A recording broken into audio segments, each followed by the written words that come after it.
That's a good bike. You heard it from Sam. He said a good bike. And I have to beep every one of these swear words out.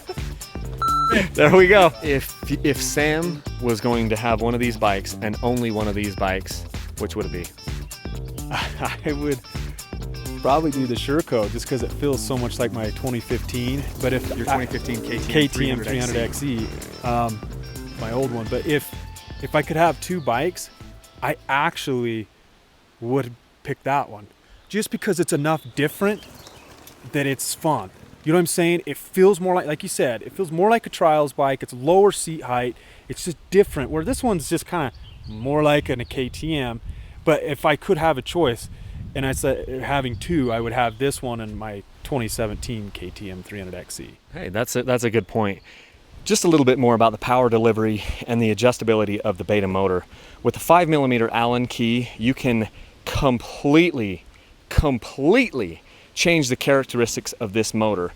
You can, if you turn the power valve in, tighten that to give more tension on the spring, on the power valve, it goes docile. It goes incredibly docile to the point that my dad, a 63-year-old rider, felt more comfortable on this bike than any bike I've put him on. And that was surprising. And then you turn the thing out and it is a freaking horsepower beast. I did a hill climb today where I kept the bike. I shifted it from second gear up into third gear at the base of a very, very steep hill and pinned it, and the bike pulled third gear the entire way. To give the Beta the benefit of the doubt here, I've got the motor back to fire breathing dragon mode. I've got it on sunny mode. See if the Beta can climb that mofo. I'll do the same thing. I'll go to third gear. Here's second. Through the water. Third gear.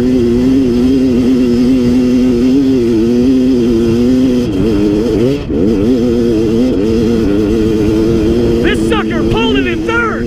Woo! This sucker pulled that hill in third. Way to beat Beta. Holy shnikes! And I did it a couple times on the Sherco, and I didn't think it didn't want to pull third gear the whole way. It might have, but I had to shift down.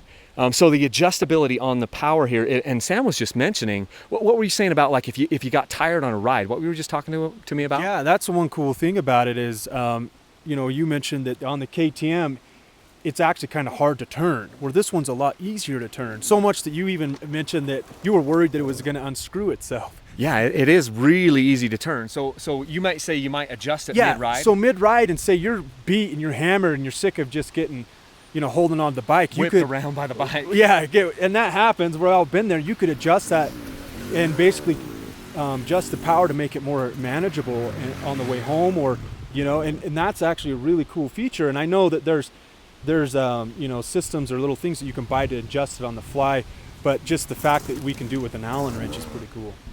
Speaking about some other things that are nice about the design of the bikes, both of the bikes, you probably can't see it from the way I've got the shot frame, both of the bikes have really nice handles to be able to grab the bike and pull it around when you're in the middle of the trail or in a bad situation, or just loading it into the truck or whatever. The Beta's got a really nice design right behind the seat that allows you to grab handles and it doesn't hurt your hand. Same thing with the Sherco. They've got a really nice handle there for you to grab onto. It's much better than the KTMs that we're used to. The KTMs, there is a little place for you to grab, but it's so hard, it hurts your hand. It's not a good place to grab them from. And so both the Beta and the Sherco have great places to grab these things. A gripe that I have on the Sherco has a master power switch that if you don't shut that power switch off, it will run the battery dead. And since the thing doesn't have a bloody backup kickstarter, I know everyone's going away from these. Even Beta in 2018, they've dropped their backup kickstarters off of their two-strokes, which I think is moronic. And if you're listening to me, Beta, KTM, Sherco, anyone, Honda, Yamaha, please give us the kickstarts back. I don't care if it's 2 pounds heavier. The problem is you can get stranded. I have been stranded on a bike with a dead battery multiple times, and I don't want to do it ever again. This bike has already left me where I had to bump start it one morning. I just left the switch on and the battery was dead the next morning. I think it's moronic. I believe, from what I can see, every dirt bike manufacturer is dropping the kickstarts off of their, they've already done it off the 4-strokes. Now Beta and Sherco have done it off the 2-strokes, and I bet you KTM is gonna just follow suit, and I think it is the wrong move to make. Yeah, if you're a motocrosser and you're always within, you know, a couple hundred yards of your truck, who cares? But I mean, we're 30 miles from the truck, and if the battery went dead, we would have to leave the bike here if we couldn't bump start. Luckily, it's probably pretty easy to bump start because it's a 2-stroke, but it's a nightmare. There's situations where you need it. There are sometimes you can't bump start them. You're down in the middle of a ravine and you can't bump start it. Imagine if we would have had, if the battery had gone dead on us when we were in that mud bog, we'd still be digging. We'd still be there. So we need the bloody kickstarters on the bikes. I don't care about everyone saying, oh, they dropped hand cranks off cars in like 1920. These aren't cars. These don't have car batteries. These have tiny little batteries that easily go dead. And this bike has a switch that makes it go dead if you don't turn it off. We need the kickstarters. Something that's pretty nice about both these bikes is they're actually very quiet. We haven't had a decibel meter, but it does seem like both of these bikes are quieter than the KTMs that we've been riding. Maybe it's just in our head. I know they have a totally different note to them. They both come with an FMF exhaust. Right. They're quiet. They're very, very quiet. I wish that the Beta would have come with handguards. I had to put these handguards on. They both did come with skid plates, so kudos there. They came with skid plates. At least that's something you don't have to put on, but you're going to have to put on handguards on the Beta. The handguards on the Sherco have been fine. The other 4-stroke Sherco that I had some white handguards that were very brittle, which broke off within a short amount of time of just hitting trees. These ones are a lot more pliable, and so they're not breaking. Yeah, you busted those off on that other 4-stroke. Right away. And we've hit tons of stuff, and we've tipped it over, and these ones are way better. And Clay did mention that these ones were a lot better than those ones they had on the 4-stroke, and so I have nothing to complain about them. I think they're great. Yeah.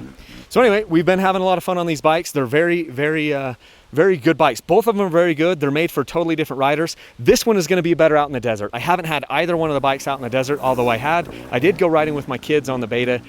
The Beta, once you get into 3rd gear, if you try to go 3rd gear, 4th gear through any sort of a whoop or a G out where you're going to carry your front wheel through and try to blow out on the other side, it might pogo stick you off the bike because the suspension is made on this bike to go slow. Once you start going faster, it does not fare as well. This bike fares better than the Beta in the fast stuff. And I'm talking like 3rd gear, 4th gear, 5th gear, whoops and desert type stuff. This is not my bike. This is not the bike I'd want to take out into the desert. But up here in the mountains and the gnarly stuff, hey, this thing is a great bike. And if you don't want to go with a KTM, this is a great option. If you're shorter, this is a great option. If you don't want to go with a KTM, this is a great option here too, especially if you're a little bit taller and you want to have a bike that's maybe a little bit more versatile, where this is going to do some of the gnarly stuff. It's also going to do some of the fast stuff, I think, a little bit better, but you might give up some of that real technical ability that you may have with the Beta. Any parting thoughts, Sam? No, that's exactly right. Both bikes are awesome. They're 302 strokes. They're bulletproof. We've beat the crap out of them, and they keep running, coming back for more. Like Kyle said, this one jumps better. The suspension just to seem better for that type of atmosphere. But it's not built for motocross, so it's not a big deal. But if I'm going to pick one bike just for me, I go the blue bike. I go the Sherco. It's just because it can do. It's just like we talk about the XC platform. It can do everything well. It may not be better than an XCW or better than the Beta RR up here in the gnarly stuff, but then the advantage of this in the whoops and the fast and the high speed stuff is much better. Yeah. So at that point, the gains you get are better, and it's a better all around bike for what we ride. But if you're just trail riding or in like back east where it's just tight, technical, gnarly stuff, that's a good bike. You heard it from Sam. He said a good bike. And I have to beep every one of these swear words out. There we go. Peace out, guys.